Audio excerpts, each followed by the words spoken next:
Well, my top rated book on confidence is called The Super You. I'm sending it to you, physical book, free. Go to the link down there. You got it.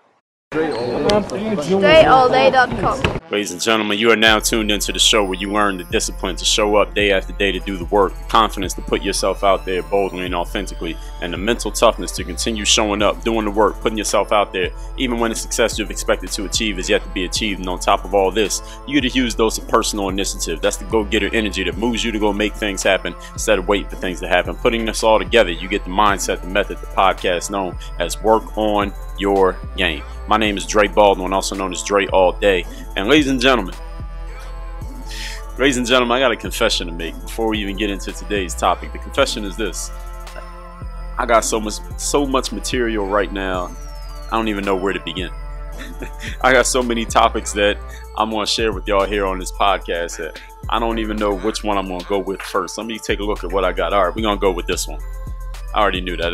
That was a little bit of theater. But listen, today's topic is how to gauge your chances of success. I get asked this question often, especially from budding entrepreneurs, athletes especially, who ask me, well, Dre, what are the chances that, you know, I can get a scholarship to play college basketball? What are the chances that I could go overseas? Or what are the chances that if I go to this camp, I'm actually going to get a chance to play professional basketball or something to that nature? People ask me often how they can gauge their chances of actually being successful at an action before they actually take the action. Now, we all know that if you look at the alphabet, the first letter in the alphabet is A, right? And action starts with the letter A. So you're not really going to have any answers until you take action. And actually, if you even look at it, go in even more detail, action, the word action comes before the word answers in the dictionary. So you got to take action before you get answers, okay? And that one I didn't even plan out, so good thing that it worked out properly as I said it here on the spot. How are you going to gauge your chances of success in life? Now, while you cannot gauge success as a measurable number, I can't come to somebody and say, well, look, there's a 73% chance that you're going to be successful at this. Now, while there are ways in certain areas of life you can actually do that calculation, which is above my head, and I'm not the person you should be asking about that. I'm not here to talk about the actual number measurements of your chances of success, but I'm going to tell you some ways that you can gauge how successful you could possibly be in anything that you're thinking about doing in life. You ready for that? If you have a pen and pad ready, make sure you're taking notes on everything that I say here, every episode of the show. If you haven't been doing that, go back to the episode number 1 and start taking notes on everything I've ever said. Let's get right into it. Point number 1, today's topic: how to gauge your chances of success in life. First thing you got to ask yourself is, what signs of future success have I shown already? What signs of future success have I seen already in the actions that I've taken to this point? Now, this question, I want to make sure I'm explaining to you what I mean when I tell you to ask yourself this question, because one thing that's very easy for us to do, and those of you, maybe some of you can be honest enough with yourselves to say you've done this, and those of you who get asked questions such as what I'm talking about here today, you've probably seen this. I'm 98% sure you've seen it. It's very easy for us to lie to ourselves, right?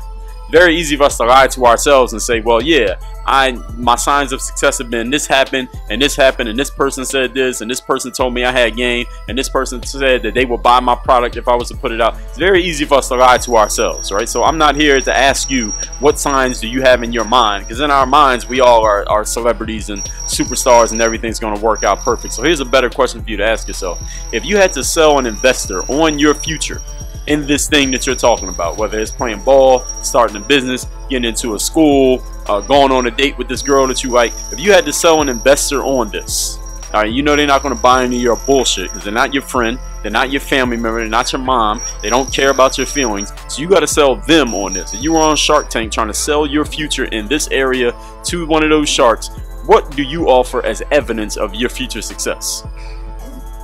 Again, understanding that no bullshit will be accepted. Now, what are some forms of bullshit? Telling people that you work hard is bullshit. Why is telling people that you work hard bullshit? Even if you do work hard, it's because anybody can say that they work hard. So why would I invest in you instead of the next 3 people who walk in here, because they all going to say that same thing? Well, do you have anything proprietary? Work hard is not proprietary. I want this. This is something I really want in my life. This is my purpose. That's bullshit. I know this is the thing that I should be doing. I know that I'm destined for this. All bullshit. All of those are bullshit. So if anybody listening to this, and I know that I'm speaking to somebody right now, they might not be wanting to hear it, but they can hear it, and they don't want to, but they got to. If this is what you've been using as evidence that you're going to be successful at something, that you're going to come through with something, that somebody should invest in you or give a damn about you or believe in you, you got to come up with something better than this. Not to say that these don't matter. Listen, it matters to work hard. It matters to actually want to be doing what you're doing. That matters. All right? To know that you're in the right place doing the right thing, because we don't want you working somewhere that you hate or doing something that you don't really enjoy doing. All of those matter. But those are not the reason why that you should say, hey, I know I'm going to be successful because I work hard at this. There's a lot of people work hard. Doesn't mean they're in the right place. Doesn't mean they're going to be successful either. Anybody can say those things. Point number 2, today's topic again is how to gauge your chances of success in anything you are doing in life. Point number 2, are you actually good at what you're doing? This is a serious question I'm just posing to you. Are you actually good at it? And you know what's funny? If you were to ask people this question, next time, those of you who are coaches, consultants, trainers, teachers, parents, you get people who come to you and tell you, hey, I'm going to go do this. Or I'm going to do this thing. This is the place that I want to be. I'm going to work hard at it. I'm going to make it. I'm going to be the person who does it, right? You get somebody who comes to you and says that, ask them this question immediately. It's the first thing you say to them. Are you good at it? And here's what's funny, people. And if you've never done this, this is going to blow you away when you start asking this question. People get tied up when you ask them that question. Are you actually good? You know, a basketball player come to me and say, well, you know, Dre, I didn't play in high school, but I want to play overseas. What do I need to do? I said, can you play? And if they answer anything other than an emphatic yes, or they're not offended by the question and they try to explain to you why they can play, they probably can't play. They're probably not good. They probably don't have any game. So next time somebody tells you that they're going to do this thing or they're going to do that thing, just ask them, are you good? Do you have any talent? Do you have talent at what you do? And here I'm using the phrase talent, meaning God-given ability, some natural skill that you have that you did not practice for, you didn't train for, it was just handed to you at birth. Do you have any of that? Do you have talent at what you're doing? So if you don't have any talent, then you probably shouldn't be doing that thing, and your chances of success are probably very low. They're probably very low. Now again, the success can be defined in many different ways, but I'm going to use just a general definition of success, meaning you become recognized by people in that community or people who pay attention to that thing as you're damn good at it, and or you can get paid for it. You can make a full-time living from it. Let's use that one actually. You can make a full-time living from it. Are you good? Do you have talent? If you do have talent, show me your talent. Show me why you are good. Show me how you're talented. Prove to me that you have talent, because many people, I say from my experience and hearing from people and the correspondence I get, up till about the age of 24 or 25 years old, so any of you who are 25 and under, up to that age, many people lie to themselves about their talent when they actually don't have any. I want to repeat that statement because it needs to be said, and some of you listening to this, you need to hear it. And some of you who are past the age of 25 and you know some people in this group who I'm describing right now, you need to have them listen to this. Up to about the age of 24 25, a lot of people lie to themselves about the talent, quote unquote, that they think they have when they don't actually have any talent. They're not actually talented at that thing. I believe everybody's talented at least at something, but a lot of times people are trying to, you know, they're square pegs trying to fit themselves into round holes, as they say. They don't have talent for that thing, but they keep telling themselves or telling other people that they believe they have talent when they actually don't. And the problem is they don't have anyone around them. They don't have anybody real around them who will look them in their face and say, yo, you have no talent, you have no game, you should not be doing this, you're good at some other things, but it ain't this, you need to go find something else to do. There are not enough people in this world around who will do that. Anybody could do it. I mean, if you are understanding this podcast, that means you can speak English. I didn't just use any words that you never heard before. This is not a vocabulary word show. I didn't use anything that you do not know how to use. It's just the fact that there aren't too many of us who are willing to have that conversation with other people. And I understand. It stirs up some possibly negative emotions. It makes people uncomfortable. But sometimes the facts are uncomfortable. Point number 3. Today's topic is how can you gauge your possibilities, your chances of success in life. Number 3, you must isolate. If you want to really control and gauge your chances of success. Now that we got it clear on the you part, these are the things that you need to do. All right, so first you're just looking in the mirror, those first 2 points. Now I'm gonna give you something you can do that's more on the actionable side. You must isolate and minimize all the uncontrollable variables for whatever it is you're trying to do. You want to be successful at building a business, you got to isolate and minimize what are the uncontrollable variables that would determine my success at this thing. How much money I'm going to make, how many products I'm going to sell, how many people are going to buy tickets to my movie. What are the uncontrollable variables, the things that you can't do anything about, but they do factor into whether you succeed or not? You need to know what they are.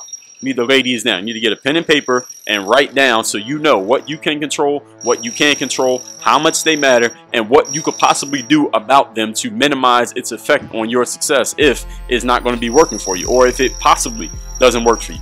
When I wanted to become a professional basketball player, 2004, coming out of Penn State Altoona, I knew what my uncontrollable variable was. That was the decision makers and their opinions of my game. That was the only uncontrollable variable that was present. I could control which exposure camps I went to. Either I get the money or I don't have the money. I travel to the place or I don't travel to the place. I can control my game. I could practice my dribbling and practice my athleticism and lift weights and go do the conditioning and do the drills and be ready to play the game. I could do those things. I could go look up and find where the camps are. I could talk to other players and see who's doing what and where it's happening at and what do I need to do and find out what I need to improve on. I could control all of those variables. So those were controllable variables. The uncontrollable variable was the people who make the decisions, whether that was an agent, a coach, a scout, a manager, a team owner, a GM, any of those people. They had to see me. The first thing was I had to be where they were. I could control that because I could find out where they were and go there, right? But it was their opinions that I couldn't control. I can't control another person's opinion. But then I looked at the things that I could control, and I said, okay, what can I do about this to put myself in the best possible situation, knowing that there's an uncontrollable variable that could determine my success or failure in this thing that I'm going after. Here's what I decided. Get in front of as many decision makers as I possibly could. I know who they are. I know what I'm looking for. I know usually where they congregate. Now I just need to go to as many of those places as possible, right? And then I got to do what I knew was my talent. What was my talent? When it came to playing ball, it wasn't everything. All right, everything wasn't my talent. Yes, I could dribble, but dribbling wasn't my talent. Yeah, I could shoot, but shooting wasn't my talent. Yeah, I could play defense and grab rebounds and pass. I could do all those things. Those weren't my talent. My talent was that I was athletic. I could play above the rim and get dunks. And those are a thing. If you play basketball, you watch basketball, you remember the dunks. You notice the dunks. People pay attention to the guy who can dunk. Even if he don't do anything else, if he can dunk, people notice him, right? I knew that was my talent. I knew that was the thing that would make me stand out amongst all these other guys in this short period of time to show my game. I knew if somebody watched me every day for a month, they would come to appreciate the overall completeness of my game. I didn't have 30 days. And I wasn't the only person being watched. I needed to get somebody's attention quick. I needed to make some play within a 5-second span that somebody would remember a week later when they were back home looking back over these guys that they looked at this camp when it was 200 players in that gym. I knew what my talent was. What was the thing that was going to make somebody remember me? What was going to make them bite? And that's what I utilized. I went to that camp thinking all I got to do is make one big play in front of the right person at the right time. That's what's going to be the thing that gets me remembered. That's going to get me in the door. And then I could show the completeness of my game. I could show everything else I got after I get in with that. But I understood that. You got to understand that. And you're gauging your chances of success. You got to know what you're good at. What's the thing that makes you stand out? What's the thing that gets you remembered? And you got to learn or figure out or come up with a strategy to utilize that thing, to milk that thing to get in the door. And then you can show them all everything else that you got. But listen, if you don't have a talent, if you don't have a skill, if you're not good, this is not going to work for you. Which is why I told you the first two things I told you before we even got to the actionable part. And some people, unfortunately, despite the fact that my preaching on you got to make sure you're in the right space doing the right thing, they glazed over points number 1 and number 2. They're going to go to the actionable thing and then still not get the result and then say, well, Dre, I did that, but I still didn't get, what you kind of said was going to happen. That's because you ignore point number 1 and number 2. You got to get everything, people. You can't get some of the information. You got to get all of it. Let's recap today's topic, which is how to gauge your chances of success in anything you do in life. Number 1. Ask yourself, what signs of future success have I seen to this point? It's easy to lie to ourselves on this one. So the better question is, what have you done so far? What successes have you gotten to this point? And if you had to sell an investor on your future in this thing, what would you tell that investor? What is going to get that investor interested? How are you going to get them to buy in? Because just saying that you're good or you work hard or you want to be doing this, all of that's bullshit because anybody can say it. Even if it's true, it's still bullshit because anybody can say it. What makes you stand out? Number 2. Are you actually good at what you're doing? Do you even have talent? Seriously, if you have talent, show your talent. See, talent is obvious, people. It's the thing about talent, it is obvious. Talent is not hidden. Talent is not something that I gotta watch you for a month to figure out. I ain't gotta watch you for a week. I ain't gotta watch you for a whole day to know if you have talent. Talent is something I can see immediately. Talent jumps off of the page.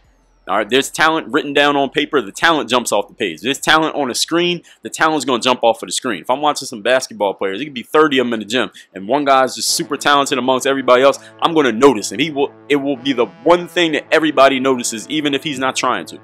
That's what talent is. Do you have that in the thing that you're trying to do? If you don't have that talent, you probably are not going to get to where you're trying to get to. I'm not telling you to quit. I'm not telling you that you're going to fail. I'm not telling you that you're wasting your time. All I'm telling you is that you're probably not going to get there. You can keep going if you want to, but don't say nobody gave you the information. Number 3, once you get over these first 2 and you realize that you have identified what your talent actually is, okay? If you've done that, then you move on to point number 3, which is isolate and minimize your uncontrollable variables. What are the things you do not control but do affect your chances of being successful? Minimize it. Get as few of them as possible. Isolate them, know what they are, and then figure out, strategize what you can do about them to actually make them work in your favor, even though you cannot control them. That is how you gauge your chances of success. Now you know. Work on your game. DreAllDay.com.